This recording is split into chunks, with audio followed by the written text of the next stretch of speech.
আসসালামু আলাইকুম, কেমন আছেন সবাই? আশা করি ভালো। আজকে আমরা কথা বলবো রোমানিয়া নিয়ে। রোমানিয়া এমন একটা জায়গা হয়ে গেছে আমাদের বাংলাদেশি ভাইদের জন্য, যে মানে একটা দুঃস্বপ্নের মতো একটা জায়গা।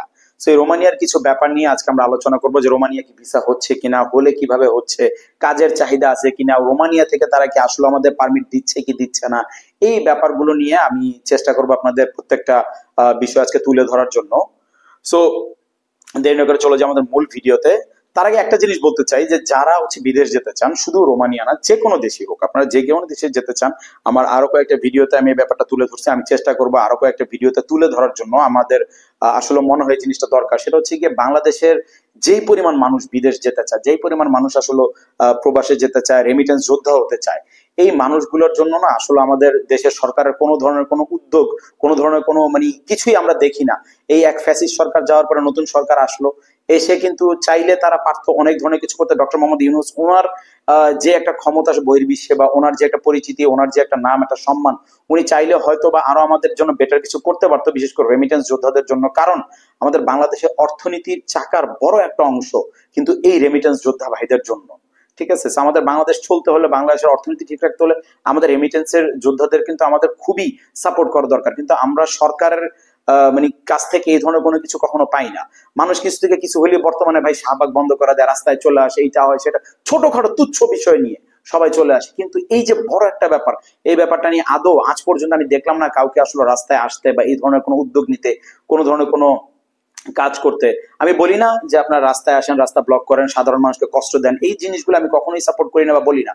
কিন্তু আমার কথা হচ্ছে, আমরা সরকারের কাছে আবেদন জানাতে পারি। আমরা কিছু মানুষ এক হয়ে, যারা রেমিটেন্স যোদ্ধা আমরা হতে চাই বা বিদেশ যেতে চাই, প্রতারণা হচ্ছি, ঝামেলায় পড়তেছি, দালালদের চক্রে পড়তেছি, তারা সবাই মিলে এক হয়ে কিন্তু আমরা চাইলে পারি যে আমরা একটা উদ্যোগ নিয়ে সরকারের কাছে এই ব্যাপারগুলো নিয়ে যেতে, আবেদন করতে। কারণ সরকার যদি চায় এই ব্যাপারগুলো ক্লিয়ার ভাবে সমাধান। রোমানিয়ার ব্যাপারটা দিয়ে আমি বুঝাই, যে দেখেন রোমানিয়া কিন্তু আহ বর্তমানে তাদের অনেক কর্মী দরকার। বাংলাদেশ, ইন্ডিয়া, পাকিস্তান, শ্রীলঙ্কা, এই দেশগুলো থেকে কিন্তু তারা মনে করেন যে, নেপাল, এই দেশগুলো থেকে তারা প্রচুর সংখ্যক শ্রমিক নিতে চায়।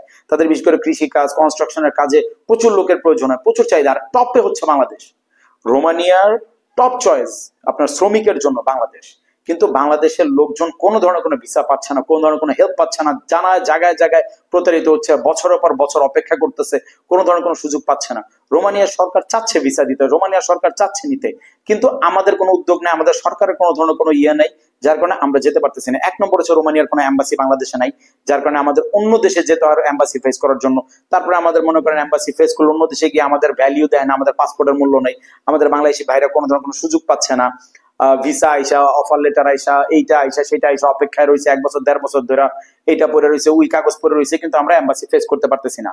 আমরা কোনো ধরনের কোনো চ্যানেল খুঁজে পাচ্ছি না, কোনো ধরনের কোনো রাস্তা খুঁজে পাচ্ছি না, যার কারণে অনেক ভাই সময়, টাকা সব নষ্ট করতেছে। ভাই জীবন থেকে সময় চলে যেতেছে, সময়টা খুব বেশি মূল্যবান। আমরা একটা দেশের পিছনে মনে করেন 2 বছর, 2.5 বছর, আমার পরিচিত অনেকে আছে 3 বছর ধরে ঘুরতেছে, 2 বছর ধরে ঘুরতেছে, 13 বছর ধরে ঘুরতেছে রোমানিয়ার জন্য।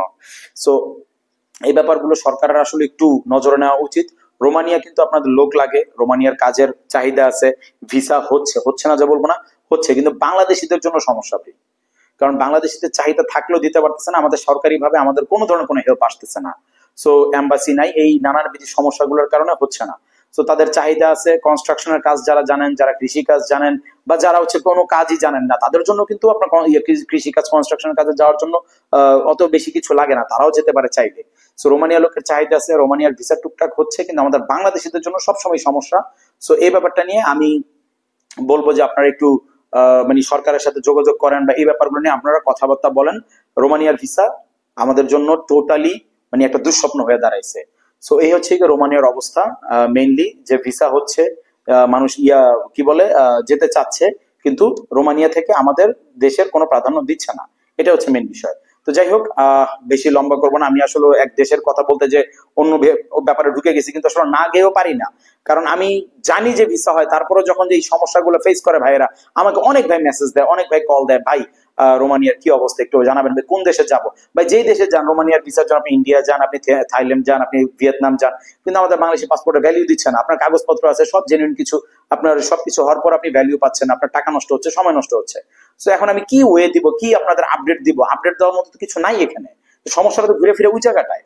এই হচ্ছে গিয়ে ব্যাপার ভাই। অনেক বন্ধু বান্ধব আছে আপনাদের যারা আপনার বিদেশ যেতে চায়, অন্যান্য দেশের সম্বন্ধে আইডিয়া আছে আমাদের এই চ্যানেলে আপনারা পেয়ে যাবেন। অনেক দেশ সম্পর্কে আপনার আইডিয়া পেয়ে যাবেন, অনেক দেশ সম্পর্কে ভিসার তথ্যগুলো পেয়ে যাবেন। শেয়ার করতে পারেন আমাদের চ্যানেলটা তাদের সাথে, বা ভিডিওটা শেয়ার করতে পারেন আপনাদের বন্ধুদের সাথে, হয়তো তারা উপকৃত হবে।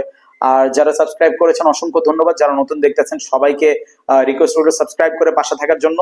আর যে কোনো ধরনের কোনো কিছু তথ্য জানার জন্য আমাদের কমেন্ট করে জানান, আমরা চেষ্টা করবো প্রত্যেকটা কমেন্টে রিপ্লাই করার জন্য। কোন দেশ সম্পর্কে জানতে চান সেটাও আমাদের কমেন্ট করে জানাতে পারেন। আজকের ভিডিওটা কেমন লাগলো, যদি কোনো কিছু হেল্প লাগে আমাদের জানাতে পারেন, কোনো সমস্যা নেই, আমরা চেষ্টা করবো প্রত্যেকটা কমেন্টে রিপ্লাই করার জন্য, একটু আগে আর পরে, এই হচ্ছে গিয়ে ব্যাপার।